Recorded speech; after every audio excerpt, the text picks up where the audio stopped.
are. Let's come on over to the First at 4 kitchen. Brianna Lyle of Zadie's Gourmet is in cooking up for us today. You replied to our email about coming in. You said, I'm going to make a cozy, warm, fuzzy fall pasta dish. Pasta weeknight, so it's easy for you at home. Yeah, I love it. What do we have today? So I'm normally pretty anti-sheet pan, but we are doing part sheet pan. I'm anti-sheet pan when everything goes on the sheet pan, and they say you can throw it in the oven for like one set time. You can't. Stop doing those recipes. Okay. But this is just as easy, I promise. So we have some Tuscan kale. We have some honey nut squash, which is a relative of butternut squash, but it's a little smaller, it's a little sweeter, it's less stringy, so I prefer it. And then for some more fat, we have guanciale, which, as we were discussing, is the jowl of the pig. The jowl. If you've had pancetta, you can have this, I promise.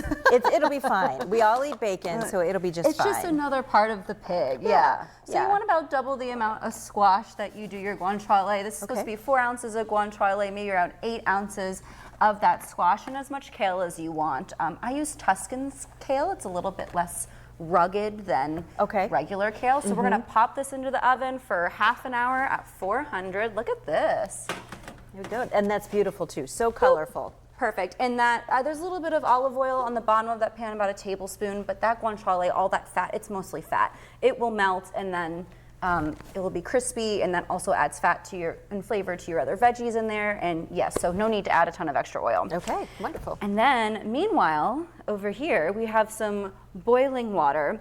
And when we do pasta, it sounds silly, but you want your pasta water like a roiling boil, not just like little bubbles. Yeah, there is a bit of a secret to doing pasta well. Yes, it sounds silly, but I promise that helps. Another thing to look for when you're getting your pasta, instead of like a regular macaroni product, is to look for a semola-based flour, slow dried, which is what we have here in our orecchietta, which they're called orecchietta because they look like tiny ears.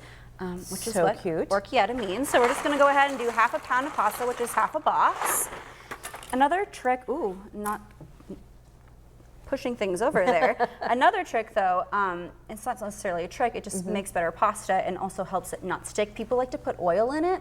Don't do that. No. It sticks to your pasta, and then your sauce doesn't stick as well to the pasta. What so you about just want salt? to... Sometimes people throw some salt in there. So there was a lot of salt in here beforehand. We always say salt it like the sea, so at least a couple of tablespoons for this, but I think I did about 3 of the Maldon.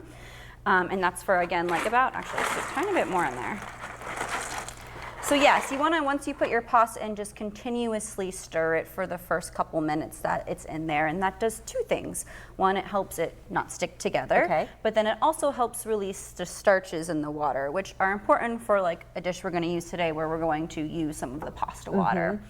So yes. And what do you call that when you, is it merging? What do you do when you use the pasta water? It's called something, isn't it, when you're throwing it in? I don't know what I call it. I just call it the pasta water. I know, I thought it was called something when you add it in, but anyway, yes. So like if we're, maybe because we've discussed like making a beurre monté on here before, maybe with it, or like the Alfredo, but yeah, or my culinary expertise are escaping me. But yes, so you're gonna have that nice starchy water on the side, and that's really important for things like any cream-based sauce. It helps your sauce be creamier without actually adding cream.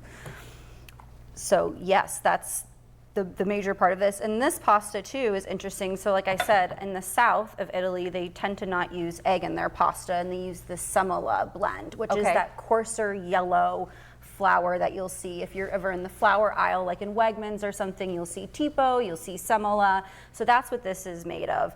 And that's like a little bit of a heartier pasta, and you really see that in the Puglia area, which is in the boot of Italy.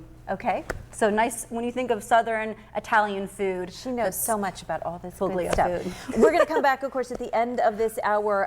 What will be done by the time we come back? So the veggies and everything in our sheet pan will be done. Our pasta will be done, and then we're going to bring it together in this pan with a little bit of that pasta water and some pecorino, and we can even talk about pecorino if we want. We can talk about whatever we want to talk about. It's true. All the terms. I love it. All right.